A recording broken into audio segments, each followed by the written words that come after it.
Hey guys, welcome back to my channel Info at a Glance. My name is Preet and I am here once again to make your immigration life very easy without falling for any stupid scam.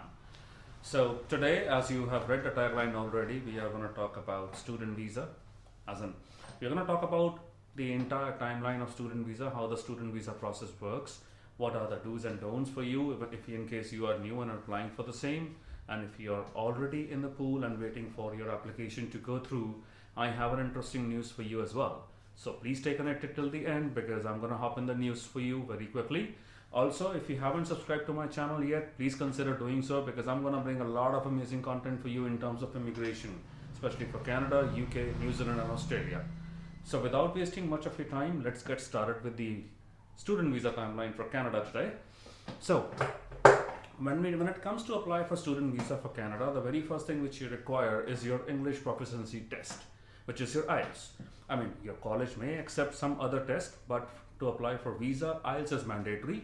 Now, you may score any CLB or any band level in IELTS, but to apply for an SDS category or a non-SDS category, you require certain bands.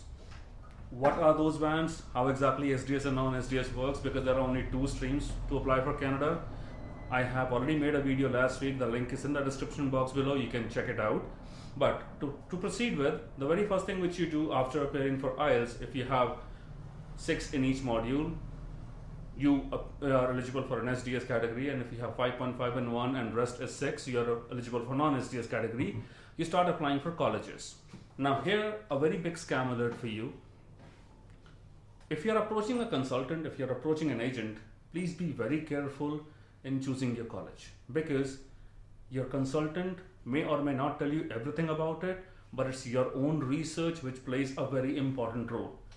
I have seen consultants doing a lot of scam in this particular aspect, as in they charge a lot of money in terms of application fee and all that, but that's all vague. I've seen students losing 50, 60, 70 or even 1 lakh rupees for that matter, just applying in colleges and not getting any result out of it.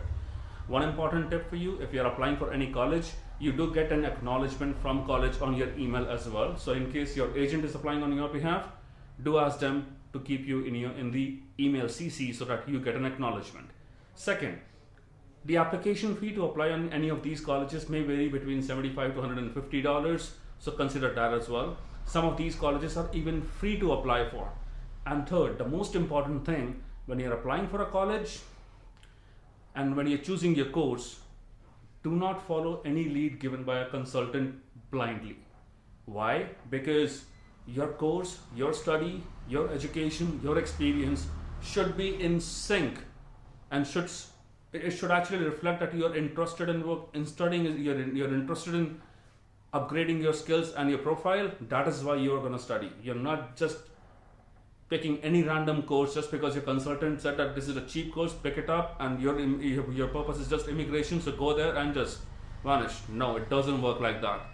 Your visa is extremely important, your approval is extremely important, and your passport is very important for you in terms of affording a refusal. So you doing your own research and not following any agent consultant blindly is very much important. So now we have done with the 2 stages. We have completed our IELTS. We have applied for a college. So now we have a LOA, which is the letter of acceptance from college. So once you have your LOA, you have a certain timeline wherein you have to make your payment. Now, what is that payment for your first year or your first semester? That totally depends on SDS and non-SDS category. For that, you have to watch my second video, which is already in the description box. But yes, the next step is to make a payment. When you make a payment or when you have to make a payment before the deadline, that is the time you get to apply for your education loan as well, in case you're willing to. But you're already apt, and if you have the money, you make your payment for your as per the LOA and you move to the next step. The next step is to prepare for your visa filing. So now before filing your visa, you need one more document from Canada, which is your GIC. In case SDS and non-SDS, it's up to you, but for SDS it's mandatory. So you pay $10,200 and invest it in a Canadian bank. It can be a Scotia Bank or it can be an ICICI bank. That's entirely up to you. You have your GIC confirmation, you have your GIC PDF with you, which is important for you to apply for your visa, and now we are done. Moving on to the next step, which comes in visa application, is your SOP. Again, this is a very important document when it comes to apply for visa. Why? Because there is no personal one-on-one interview with the immigration officer. Your SOP talks to the immigration officer on your behalf. So it has to be very convincing, very genuine. Do not follow any copy-paste practice. If you want to take time, 2 days, 3 days, 4 days to do some research, investment, do it. Take suggestions from any experts or genuine people who already migrated and they can guide you better. Only that. Apart from that, if you are following any blind practice, or if your consultant says, or if your agent says, you know what, I'll take care of it, you don't have to worry about it, don't do that. You do not know what they have written inside, how convincing it is, because I personally feel that if I'm writing something, if I'm not convinced with it, I'm not gonna let that pass. I'm not gonna submit it. So if you're writing it, you make sure you're convinced with it. If somebody else is writing it for you, if you're taking help, please again make sure you're convinced with it. But any single document you upload in the IRCC portal while filing your visa should be legit, and you should be confident about each and every piece of information which is uploaded, and has to be genuine. Now, once we are done with the SOP part, we are done with GIC part, we are done paying the college fee, and we are done with our IELTS. That was the very first step. Now we move to the very next step, is to appear in the IRC portal and submit our application. That is when the very first time you make a payment to the IRCC, which is close to $13,000 to $15,000 depending upon the dollar rate. Now, once we have entered the pool, we have submitted the documents for our student application. The step which comes in picture is your medicals. Yes, your medicals are very important because that's a mandatory step. In case of SDS or non-SDS, that doesn't matter. So you visit the designated place for your medicals, you complete your medicals, and after that, there is one more thing which you do, is to visit VFS once you have your biometric confirmation. After completing your biometric confirmation at VFS, you will be given a choice in the VFS office to take a premium service, which is totally optional. I personally don't find any difference, so I have not recommended that to many. But yes, that premium service is for your passport pickup and drop. They charge additional 3,000 Indian currency for that in case you're interested. If you're not interested, you can totally skip that. Now, let's do a quick recap of what we have covered so far. We did IELTS, the very first step. Second, we applied for college. Then we had our LOA. Then we paid the fee. Then we submitted GIC. Then we prepared SOP. Now we applied for college. Now we applied for a visa. Now we are done with the medical. Now we are done with the biometric as well. After this process, you have to just do one thing, is to wait for your application to get processed. Now, I understand, considering this entire 1 year of pandemic, a lot has happened and the timeline has totally been a roller coaster ride for most of us. I mean, I've seen people waiting for like 6 to 8 months, and I've also seen people who were lucky enough to get their application processed in like 35 to 40 days. The good part is that anyone in pool who was waiting for has now cleared the pool, because the waiting or the pendency has gone out to a great extent. Also, those who are applying fresh are also getting their results maximum in 30 to 45 days, irrespective of which category they apply in. So that's a good part, because waiting, or an extended waiting, or wherein you have to defer your course, or where you have to defer your timeline, where you have to change your management, you have to change your entire route, it becomes really a hassle. But the good part about the entire process now is that the timeline for at least student visa category has fallen in place. Now, after that wait time, once you have your passport application processed, the very last step which comes in picture is to apply for your passport pickup and drop once you have your PPR confirmation. That's a very small formality wherein you submit a you submit a web form, and you initiate and make a very small payment of approximately 15 to 1600 rupees for your passport pickup and drop. An authorized executive comes to your place, picks up your passport, and you get your passport back within 7 to 10 days stamped. And then after you are ready to fly, considering the current pandemic formalities and considering the current quarantine and booking up an executive location in the designated place in Canada, and then proceeding with that. All right, so let's do a quick recap of what exactly was the process all about. The very first activity was to appear for IELTS.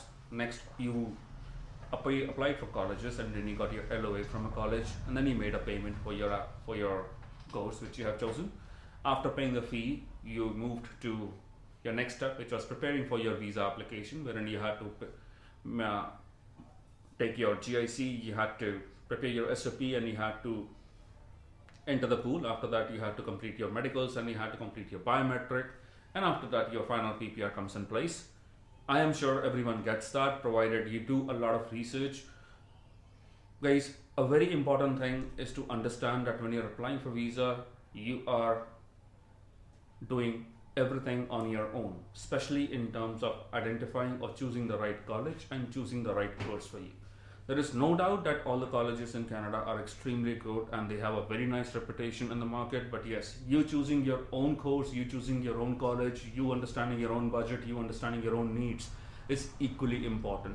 Also, it makes a lot of difference in you doing your own research, so that the person who's giving you recommendations or suggestions is aware that you are not sitting blind, you're not sitting mum, and if he's going to give you a recommendation or suggestion, you're going to put in your own effort to identify whether the information he is giving you is legit, genuine, or accurate or not.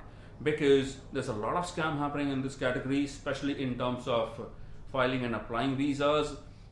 There are agents who simply tell you that, okay, let's try and apply for 8 to 10 colleges, and they take money from you in terms of application fee, and eventually at the end they don't even give you a resolution or a conclusion, or you don't even reach even a single application which is currently or successful. Why that happens is because we trust them blindly. We think that they know it all, but aisa nahi hai. They don't know it all. They only know that they have to crack an application, they have a lead to generate, and that's about it. I've seen a lot of scam happening in this category. I mean, no matter where I go in North Delhi or wherever I go in North India, this is pretty common. Last week I was talking to somebody who told me that he paid 40,000 to a consultant just to let him apply, and then he paid 65,000 for 6 different colleges in terms of application fee, and he got 0 results. Wherein his profile was so good that he got offer letter from a different college free of cost when he approached a different consultant or a different agent who was at least genuine and had a good reputation in the market. So even before choosing your consultant, please make sure that you do your research very firm, and the agent which you're choosing has a legit and a good reputation in the market as well. So this was a brief timeline on how exactly the student visa applications are working. There has been no change in the process over a long time now, so I don't anticipate any change coming in the coming future as well. So you can stick to the same timeline, and once again, do your homework before you pitch in or before you take any further step in this particular category. And to stay connected with me on my channel for more such updates, please consider subscribing the channel with the bell icon and hit the like button to motivate me, to encourage me for to bring a lot of content for you. And very important thing, from the very next week, we're going to start with the PNP series, and you will have a lot of amazing information on how the Express Entry and the PNP series works for Canada immigration. So until then, stay connected with me. If you have not followed me on my Instagram, you can see the Instagram handle right here. You can scan it and follow me, and I'll be replying to your comments and DMs if I get any. You can also send me an email. The email address is also on your screen and also in the description box. So stay connected with me, and wish you good luck and stay safe.